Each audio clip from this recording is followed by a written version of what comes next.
Magandang gabi, Pilipinas. Bayan pinangunahan ni Pangulong Ferdinand R. Marcos Jr. ang pagkilala sa overseas Filipino workers sa pamagitan ng Bagong Bayani Awards 2025. Pinarangalan ng Pangulo ang mga natatanging OFW sa ipinamamalas na husay sa kanilang propesyon. Nanindigan din si Pangulong Marcos Jr. na gagawin ng kanyang administrasyon ang lahat para protektahan ang ating mga bagong bayani. Yan ang ulat ni Kenneth Pasente. Kinilala ni Pangulong Ferdinand R. Marcos Jr. ang kabayanihan at katatagan ng mga makabagong bayani ng bansa, ang overseas Filipino workers.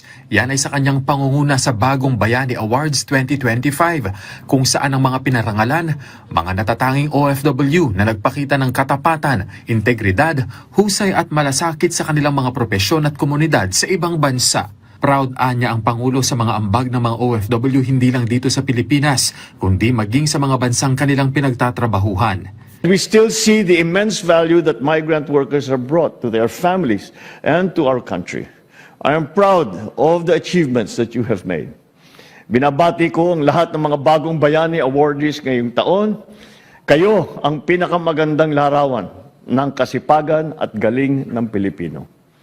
Tuwing may kausap akong taga-ibang bansa, parating sinasabi sa akin ang husay ng mga Pilipino na nandun sa amin. Kaya maraming salamat sa inyo lahat sa pagbibigay karangalan sa ating bansa. Kabilang sa mga parangal na iginawad sa mga natatanging OFW ay ang Outstanding Employee Award, Community and Social Service Award, Culture and the Arts Award, Captain Gregorio S. Oca Achievement Award, at ang Blas F. Ople Award. Tatlong bagong kategorya ang idinagdag ngayong taon, ang Heroic Act Award, Successful Reintegration Award at ang Susan Toots V. Ople Award bilang pagkilala sa mga kwentong higit pang nagpapatunay ng tapang at pagmamahal ng mga Pilipino sa kanilang pamilya at bayan. Bukod sa pagkilala, inilatag din ng Pangulo ang mga hakbang ng pamahalaan para suportahan at alalayan ng mga OFW.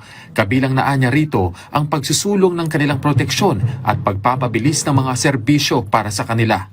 Nandyan din ang mga serbisyong medikal, gaya ng OFW Hospital at ang OWA Butika. Gayon din ang pagpapaigting ng reintegration programs para sa mga OFW na nagbabalik bansa. Sinusuportahan din ng ating DMW ang reintegrasyon ng ating returning OFW sa pamamagitan ng startup capital, financial literacy training at livelihood support.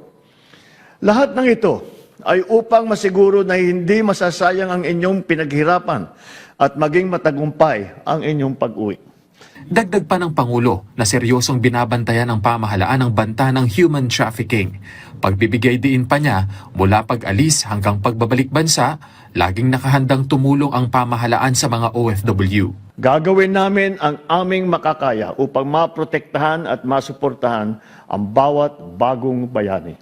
Mula 1989, mahigit 1,700 OFWs na ang naparangalan ng Bagong Bayani Foundation Incorporated, katuwang ang Department of Migrant Workers at ang Overseas Workers Welfare Administration. Kenneth Pasyente, para sa Pambansang TV, sa Bagong Pilipinas.